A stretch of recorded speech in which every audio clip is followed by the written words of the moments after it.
This is Michael Popok. It's time for Legal AF After Dark. They said this trial would never happen. They said Donald Trump would never be indicted. They said he'd never sit for a criminal trial. Guess what? Next week, Manhattan District Attorney Alvin Bragg and his team start the trial of the century, of history, against a former president of the United States for business record fraud, election interference,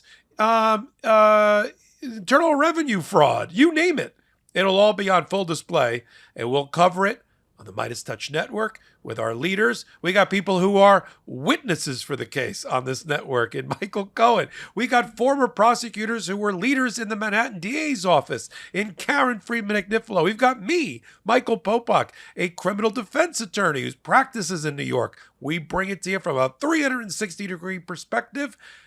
But here's Legal AF. Take a listen. But this is an episode that's right before this criminal trial is about to start, the first ever criminal trial against a former president. How do you frame this historic moment, Michael Popok? Yeah, thanks, Ben. Yeah, I think it's we've been working towards this moment almost from the start when you and I co-founded Legal AF. Justice has a long trajectory. The wheels of justice are not small, they're gigantic. And when they turn, as we've said in the past, it may take a while to move a giant stone wheel of justice, but when it does turn, it grinds very finely. And now we're at the end of the wheels turn with Donald Trump and his henchmen, depending upon which case we're talking about to be brought to justice. I don't want, and I know you don't, that's why you're framing it this way, I don't want us as a body politic, as an audience, to get Trump fatigue, because we need to bring these issues to the fore. We need to analyze them. We need to do explainers like we're doing now in real time often to keep up with the news. We're not, but it's hard, right? You can get glassy-eyed thinking about all of the things, just Donald Trump. And we don't just do a show about Donald Trump. We do analysis and hot takes about civil rights and constitutional rights and women's rights and immigration rights and everything Supreme Court. But we have to report on historic moments the way you've just framed this one. To all the people out there, maybe because they were just trying to manage their own expectations, or they're just naysayers, to all the people that said Donald Trump will never be indicted, I point you to 5 separate indictments in 4 different jurisdictions, state and federal. To those who said he would never see the inside of a courtroom civilly to be brought to justice for things that he did or said against E. Jean Carroll, I point you to 2, not 1, but 2 separate federal juries that found against him. To those that said he'd be able to get away with hiding his finances from the American people and his tax returns and his fraud, I point you to the 17-count felony conviction of all of his major companies 2 years ago, defended by one of the same lawyers you and I are going to talk about today, Susan Necklace. To those that said he'll never, with his delay strategy, he'll never be tried in a court of law for any crime before the election, I point you to Monday's beginning of jury selection in the Manhattan DA's case. The case that Karen, our colleague, says people might have thought was not the trial that we wanted, but it's the trial, as I said, it's the trial that we get. But it is an important election interference case. And it's more important because it breaks the glass ceiling of expectations. I think it's poetic justice that a much maligned Alvin Bragg, the Manhattan DA, almost from his first day in office, including about all things Trump, got the first indictment, not Fani Willis, not Jack Smith, got the first indictment against Donald Trump and is trying the first case against Donald Trump, as the others have been caught up in different quagmires, some of which are Donald Trump's making, some of which are judges making, some of which is Department of Justice a little bit slow on the trigger. But we now are here, and everything changes. I mean, I saw an article, Ben, in mainstream media that I was following. It was like, sort of what to expect, or no, this was better. Will people care? Listen to this. Will people care about the trial, as if this is like the 15th moonshot and people got bored after the second one, with the Apollo missions. Nobody will care. I assure you, not only our audience of almost 3 million strong and growing, but the rest of America will have to pay attention to the fact that for the first time in 270 years, a former president of the United States is standing trial for crimes and election interference that he committed before he even got elected. It's so obvious when the media projects its own lack of understanding of the moment in such kind of clear and present ways as you just call out. That's why it's important that we go to the experts. I mean, look, you're practicing in New York, but also a lot of our knowledge on this is informed by Karen Friedman Agnifilo when we ask her questions, and she guides us all through this process. I mean, she was the former number 2 at the Manhattan District Attorney's Office. She worked at that office for almost 30 years. There were times where she served as the acting Manhattan District Attorney. And so she knows all of the players. She knows the judge. She knows the lawyers. She used to work with special counsel Jack Smith. She's very familiar with the local rules. And that provides a roadmap to help kind of guide all of this. I do want to mention that Karen will be providing daily updates first to all of the Meidas Mighty and the Legal AFers every morning and every afternoon. She will provide recaps here before she goes and talks to anyone else, which I think is going to be a major asset as well. Michael Popok, this past week, it seemed like every single day, and it was almost hard to keep track of, even for people whose job is to keep track of it. Which Article 78 emergency motion was the appellate division denying on any given day? Was it the one about Donald Trump saying it was an unfair venue? Was it Donald Trump saying it's unfair that the judge refused to recuse himself?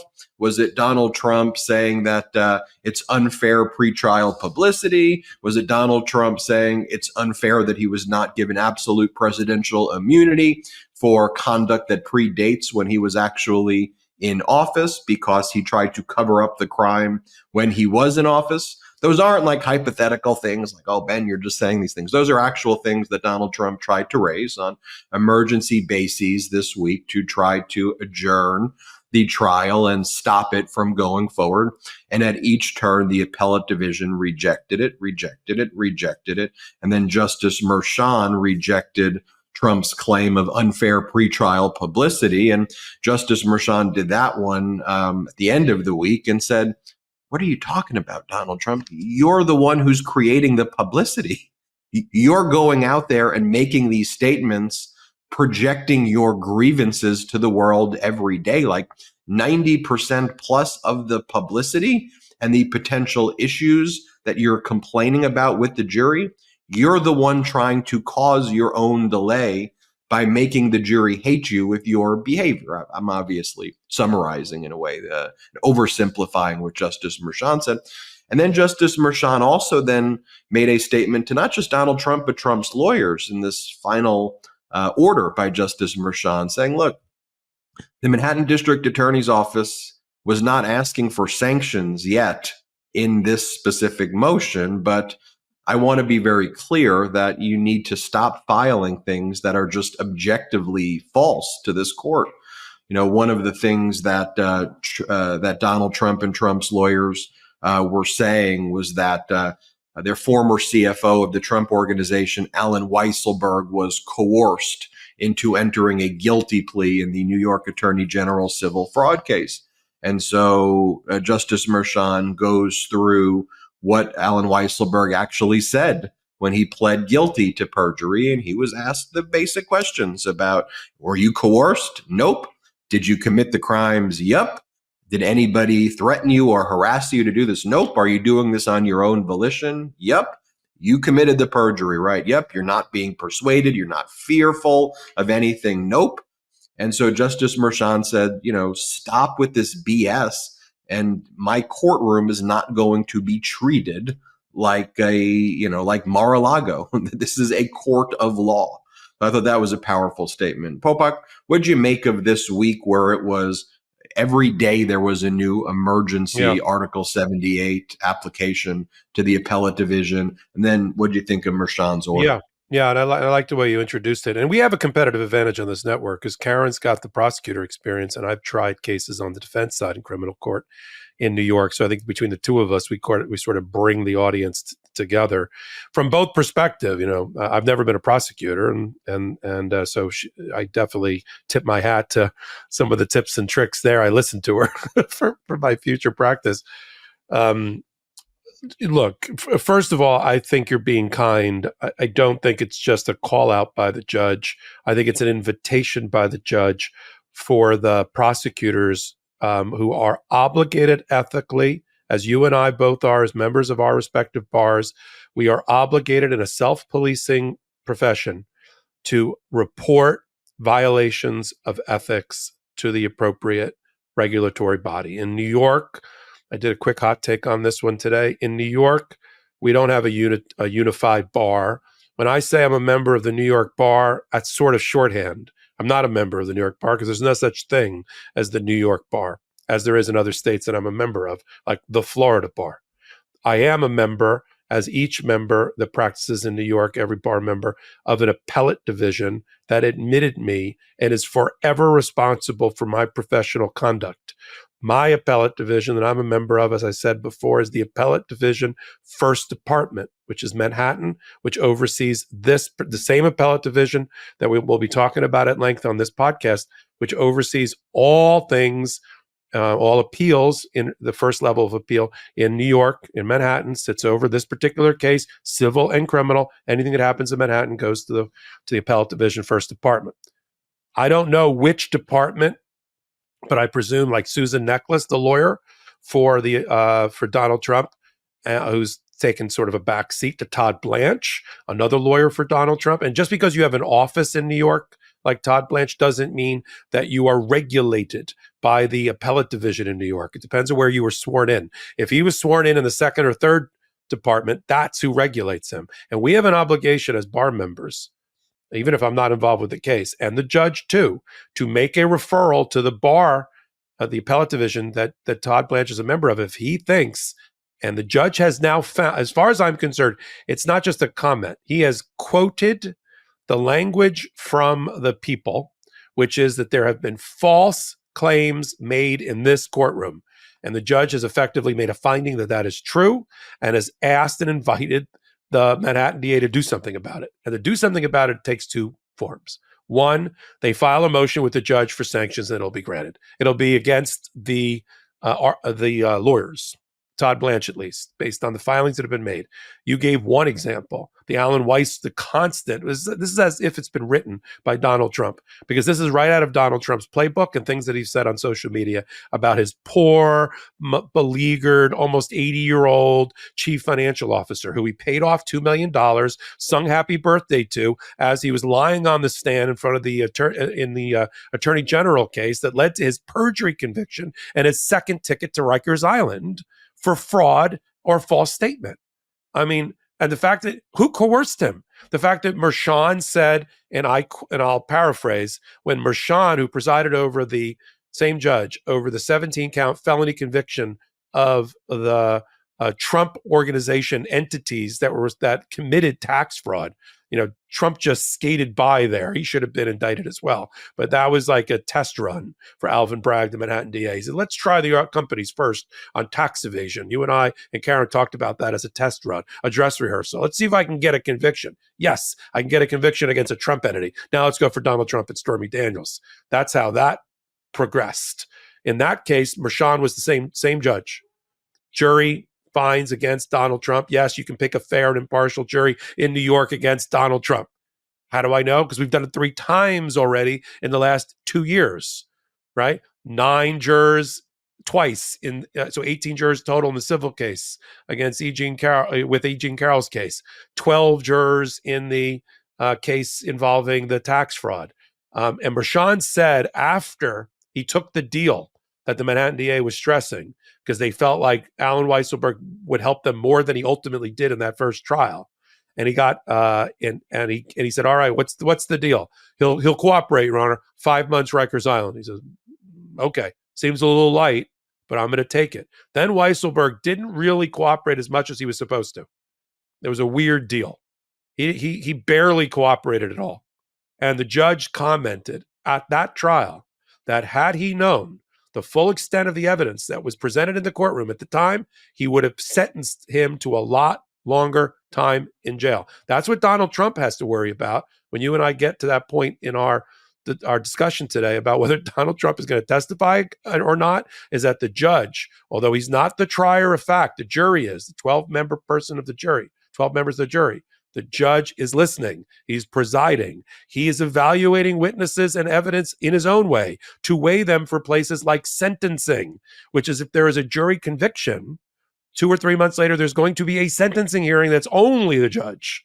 This judge, the judge that thinks the lawyers have committed fraud in his courtroom, the judge who thinks that Donald Trump has been unhinged and out of control in attacking him and his daughter and the prosecution. This same judge is going to be doing the sentencing.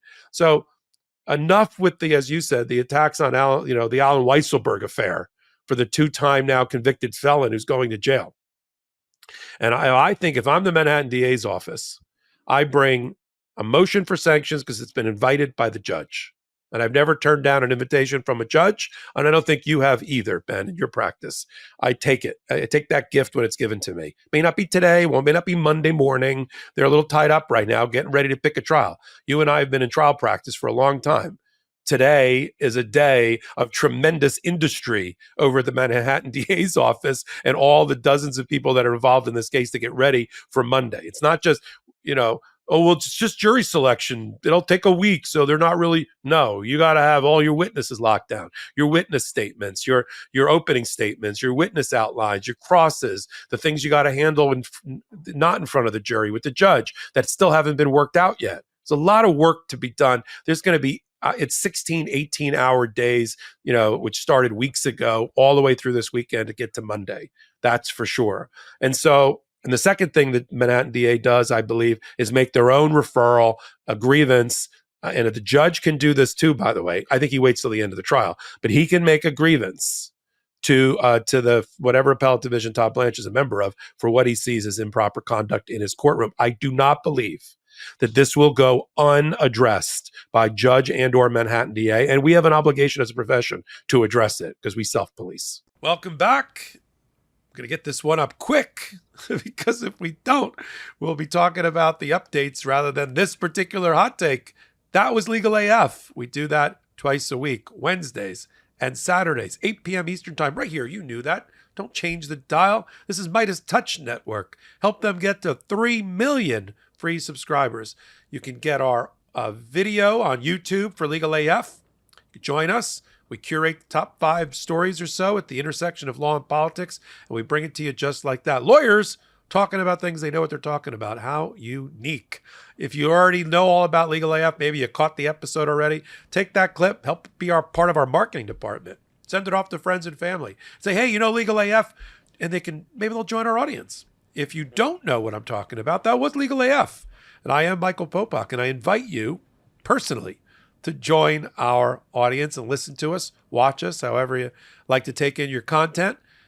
So until my next hot take, until my next Legal AF, this is Michael Popok reporting. Heary, Legal AF Law Breakdown is now in session. Go beyond the headlines and get a deep dive into the important legal concepts you need to know, and we discuss every day on Legal AF. Exclusive content you won't find anywhere else, all for the price of a couple of cups of coffee. Join us at patreon.com/legalaf. That's patreon.com/legalaf.